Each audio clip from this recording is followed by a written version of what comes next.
Hi, I'm Shawn Novack, the Water Conservation Program Manager for the Water Resources Association of San Benito County. Welcome to Going Green, the television show sponsored by the San Benito County Chamber of Commerce to promote and celebrate economic vitality along with environmental sustainability. We support meeting present needs without compromising the ability of future generations to meet their needs.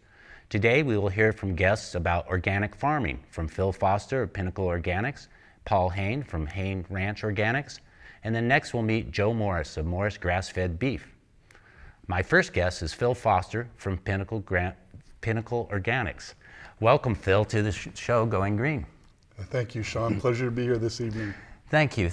First of all, what is organic produce? Can you describe that to me? Well, organic farming grew out of the belief that feeding the soil, producing healthy soil, led to healthy food. Mm-hmm. Also, I think there was a belief that synthetic pesticides and synthetic fertilizers weren't necessary to grow food. And that has come to where now we have a legal definition of organic, and we have it in a national rule. So definitions and standards are all under the National Organic Program, within the United States Department of Agriculture. And some of those would include, in organics, you're not allowed to use most synthetic pesticides or fertilizers. There's a 3-year transition period before you can have organic production from synthetic pesticides. No genetically modified organisms are allowed in organic agriculture. Those are some of the standards and definitions that kind of gives definition to organic. Great. Well, how long have you been farming in San Benito County, and when did you start doing the organic produce? I relocated back into our county in '87, started farming on my own in '88 on a very small scale, and was looking for any way to stay in the business of farming. Mm-hmm. And I had a neighbor who was farming small-scale organic, piqued my interest.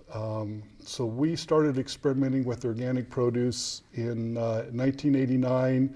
We became certified organic in 1990, so we have about 22 years of organic production under our belt. So that's pretty much the dawn of organic farming. I think it dawned quite a bit earlier, but I mean, that was the dawn of the growth period for organic production. And then how does a grower go about getting certified organic? What's the process? Well, you need to be inspected by an accredited certifying agency, accredited by the USDA.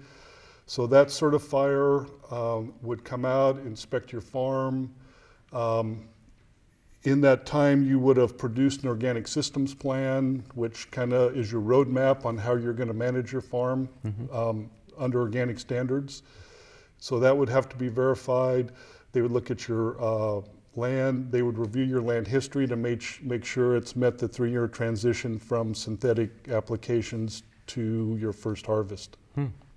Yeah, as far as the consumer goes, I know there's these different advocacy groups and trade groups. What do you look for when you're out there buying produce? Because I know there's USDA Organics.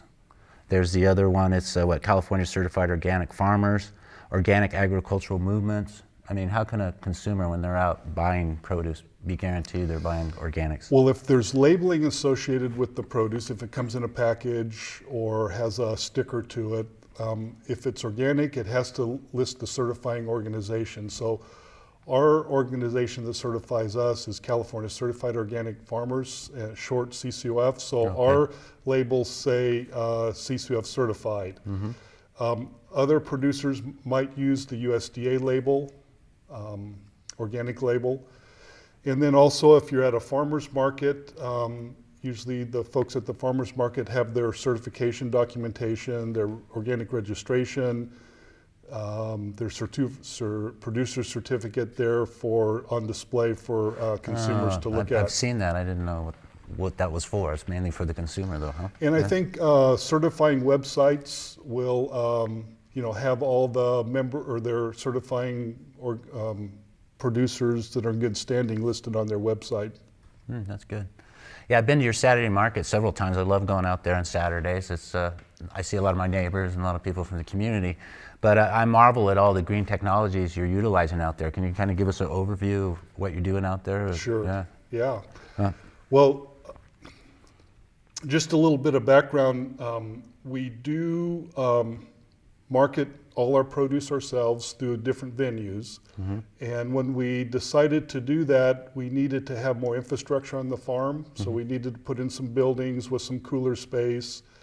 And this was about in the early 2000s. And I kind of looked into some alternative energy. I looked at wind and then really decided to focus on solar because it's really adapted to our area. And so the first building we put a 12 kilowatt solar system on it. And then subsequent buildings, we've oriented and set them up by design to incorporate solar on the roof slope.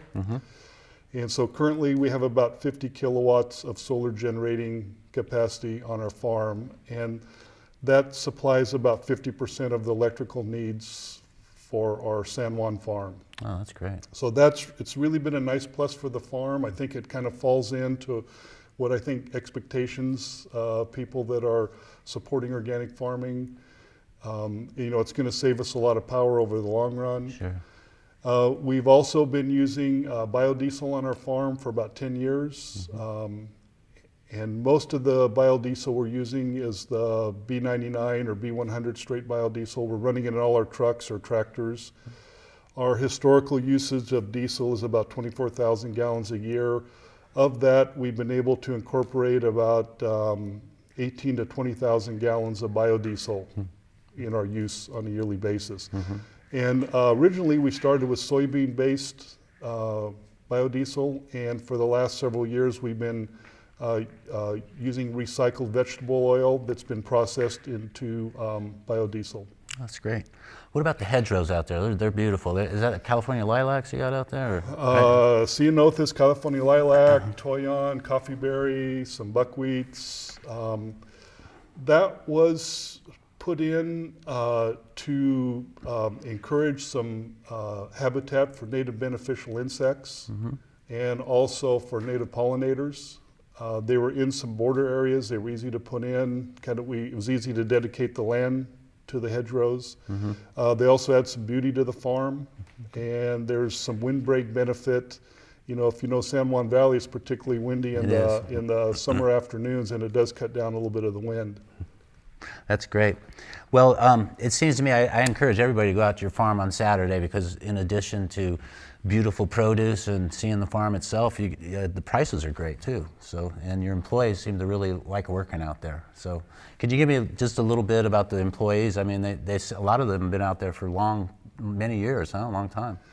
Well, the first employee I ever had, Efren Contreras, he manages our Santa Ana ranch.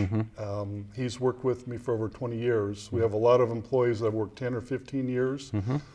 And our farm is a very diverse produce farm. We grow a lot of different types of vegetables throughout the year, and it's, the key to the success of our farm are the people who work on the farm. And they're great people. But I just wanted to thank you for being on the show today. I love what you're doing at the farm. And the Saturday farm's open from 8 a.m. to 1 p.m. I know you're also at the farmer's market in Hollister during the season. But the people who go out there on Saturday, it's a really interesting place to go. And thank you again. We'll have the website up on the screen with your telephone number. But thanks for coming in. Very good, Shawn. It was a pleasure to be here today, and I thoroughly enjoyed it. All right. Thanks, Phil.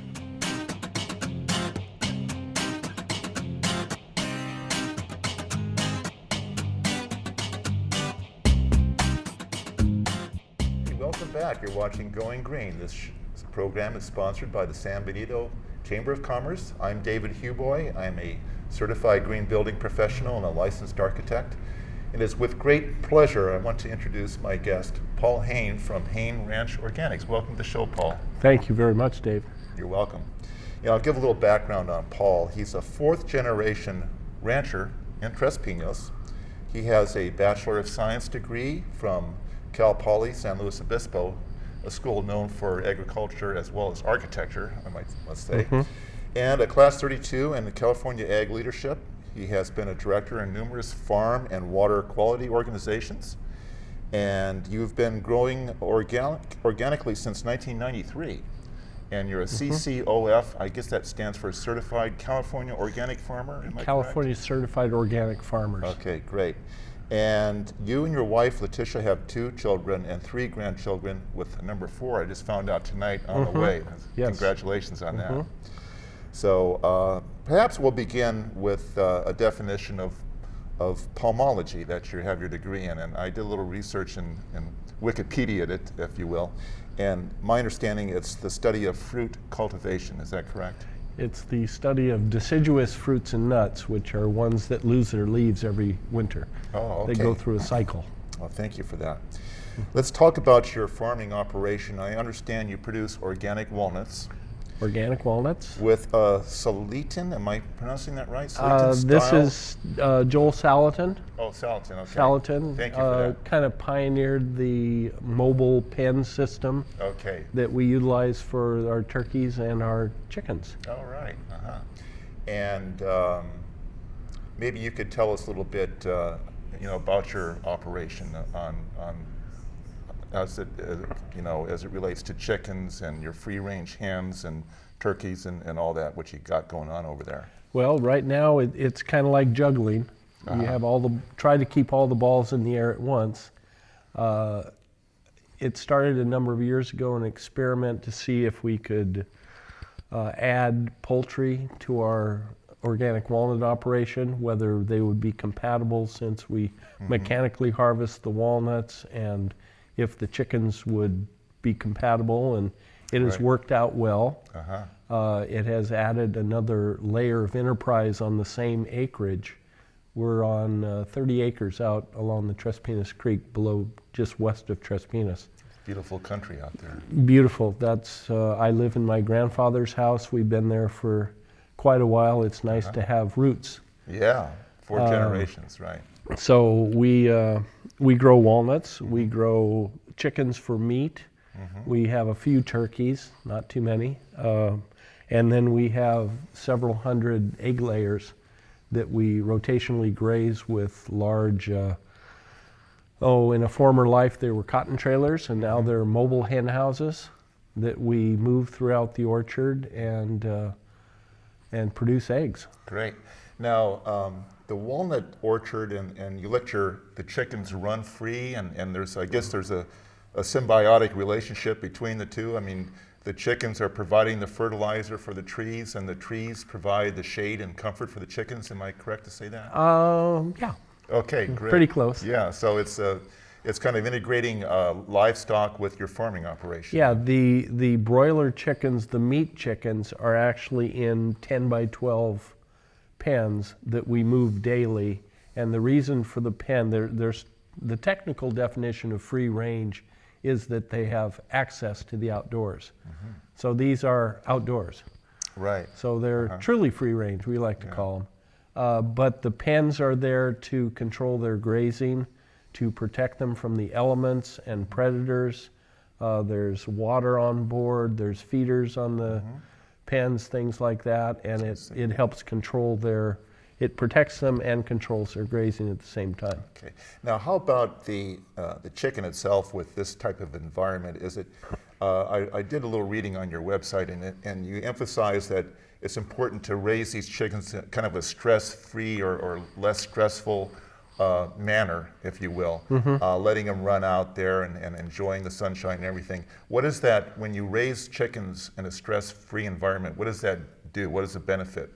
Well, stress is basically adrenaline, and it's not healthy for animals or humans, and it actually translates through if you eat a stressed animal, it's not good for you. It's not the best food you can have. The best food that you can have is if you're going to eat animals, is one that's raised as stress-free as possible. I even keep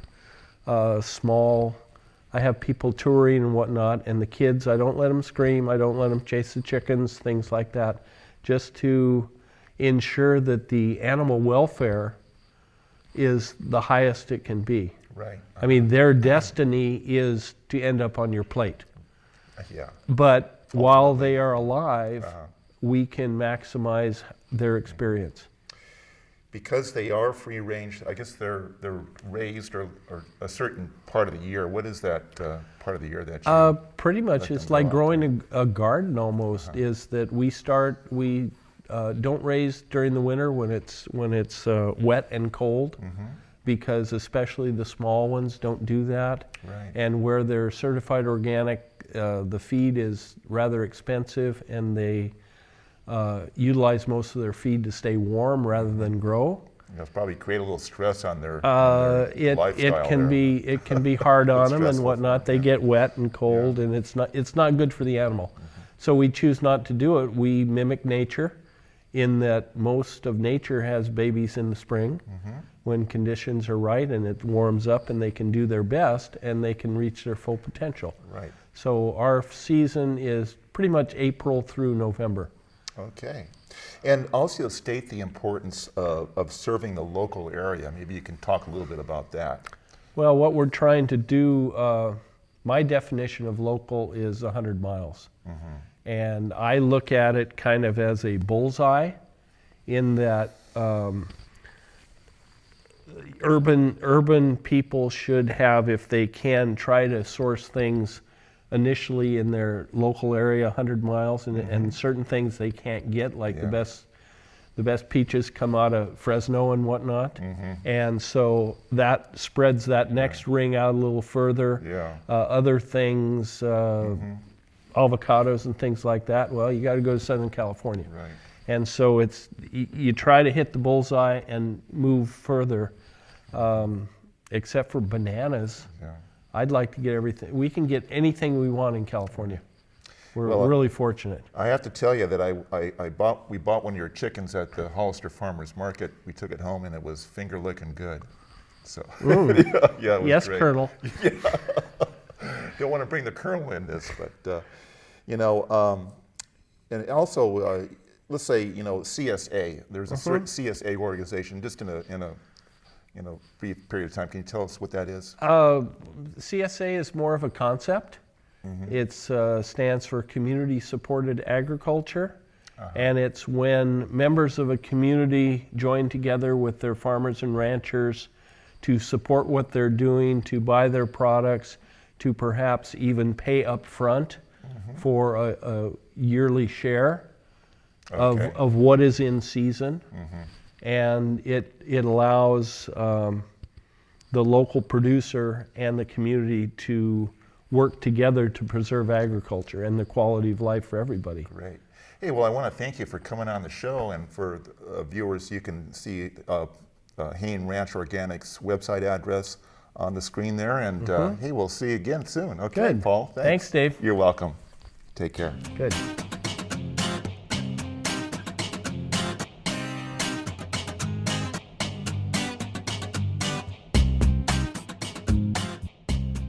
Back to Going Green. On the set, I have Joe Morris with Morris Grass-Fed Beef. Welcome to the show, Joe. Thank you. And my fellow co-host, Shawn Novack. Thank you, David. All right, you're welcome. If I may, I just want to give a little background on Joe here. He graduated from the University of Notre Dame, and you lived in Venezuela for a couple years, I understand, right? I did, yeah. Yeah. And attended the Graduate Theological Union at Cal Berkeley, and worked on a Spanish ranch in Tuscarora, Nevada. Tuscarora, excuse me, thank you. And I guess you never were discouraged by the naysayers not to go into the cattle business, because it was back in those days when you were a boy, you got up at 5:30 in the morning and had breakfast with Grandpa Baumgartner and had your cereal with the real cream and a bear claw from the San Juan Bautista Bakery. And Grandpa Baumgartner said, all right, Joe, now it's time to go and check the water and go move the cattle, right? That's right. And after you did that, you were hooked. I was Am ready right to say go. that? I decided that if they were going to say it couldn't be done, I either had to do it differently or give up my dreams, and I decided I'd do it differently. Wow. And how did you go about doing that when you say you did it differently? Well, as you noted, I did a lot of things before I settled into the ranching business. I went to Venezuela, then to Washington, D.C., and then taught school, and then finally I was doing a lot of reading, trying to figure out what I wanted to do, and I ran across the Wendell Berry, who's a great American author, social critic, essayist, and he talks a lot about agriculture and culture and the connection between the two, and how one of the issues that our country faces today is this big separation between the people and the land. Whereas 100 years ago, most of the people were involved in agriculture, or one generation apart. Now, very few people are involved in agriculture. So I came to the conclusion that there were ways to be effective and productive in the world of agriculture. And then I came across the writings of Alan Savory, who was a biologist from Zimbabwe. And he had a holistic view of animals, people, and land. And I learned that was the different way that I needed to do it, or to get into ranching, that would give me the means to make reality of my dreams. Well, that's great. I did a little research, and your previous guest, Shawn, Paul Hain, was talking about, when man kind of used synthetic means, kind of forced the issue a little bit. Apparently that, from history, I learned that during the Industrial Revolution, they started using a lot of synthetic pesticides and fertilizers, and then we went back into the way that was done prior to that, and now reconnecting with the land, as Joe is talking about here, and the holistic approach I find very fascinating. I also want to mention that part of your the people that run the ranch is your wife, Julie, who handles all the media and works to promote the health, environmental, and economic benefits of grass-fed beef. And she's a graduate of San Diego State University with a major in journalism, and a writer and a community organizer. And we had her on a previous show with Vision San Benito, and they've been doing a lot of work, and want to get her back on the show again. And also Everett and Liz Sparling, who I know, and Patty Sasso. Yeah. So Morris grass-fed beef then provides 100% grass-fed processed, and it's processed in USDA inspected facilities, cut in and wrapped by small-scale artesian butchers. Am I correct? That is correct. Yeah.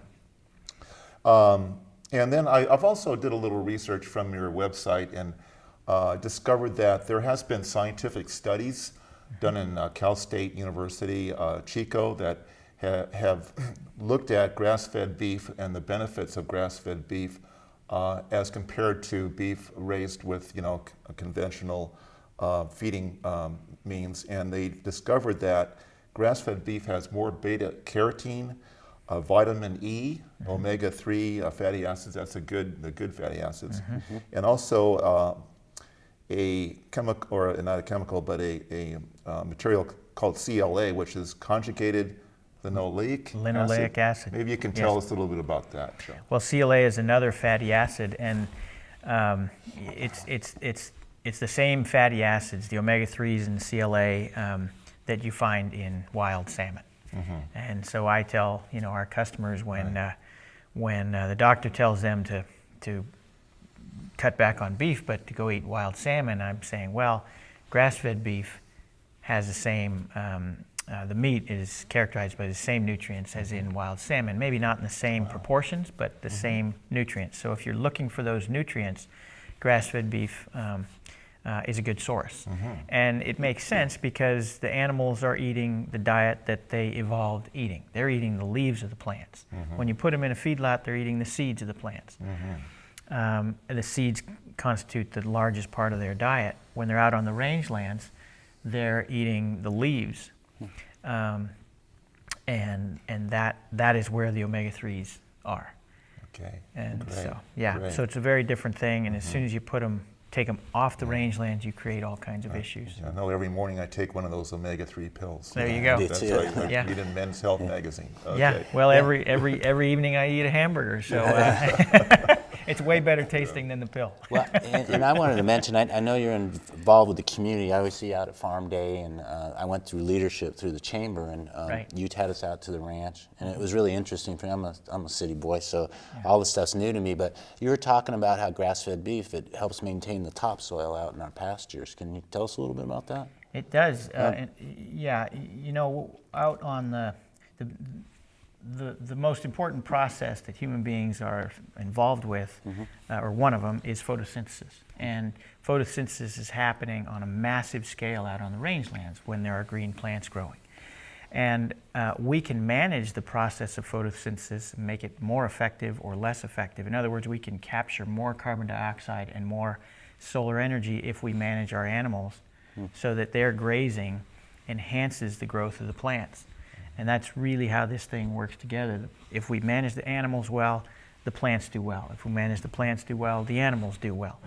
And the whole process captures solar energy, which becomes meat or plants, and that's the grazing. The trampling takes that inedible part, the indigestible part of the plant, and breaks it up and puts it back down on the soil. It covers the soil.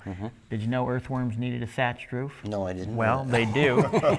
They need soil cover. You know. Now you know, right? So they need soil cover, and the animals trampling can put that litter, that plant material back down there, and it can cover the soil. It can actually, through the process of photosynthesis, accentuate the capture and sequestration of carbon dioxide in the soil. And as you do that, you create a different biology in the soil. You create a greater fungal population than bacteria, and the whole thing amounts into the carbon that's in the atmosphere cycling back into the soil, and that's where it needs to be. Great. Hey, well, I want to thank you for coming on the show today, Joe, and hey, hope to see you again soon at the farmers market. Oh, this was great, David. I really appreciate it. Thank you, Joe. You're very Thanks. welcome. Yeah, it was great.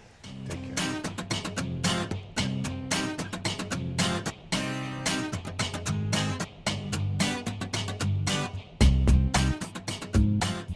Okay, you're back on Going Green, and you probably can tell by our decorations here that we're entering the holiday season. So what a way, Shawn, to enter the holiday season with our all-organic show. We want to thank Phil Foster and Paul Hain and Joe Morris for appearing on our show. It was very nice. And I want to say, hey, hope you have a happy Thanksgiving and Merry Christmas and all that. Same thing to you, David. Let me shake your hand. You're great, yeah. And I want to thank you guys for watching, and we'll see you next time on Going Green.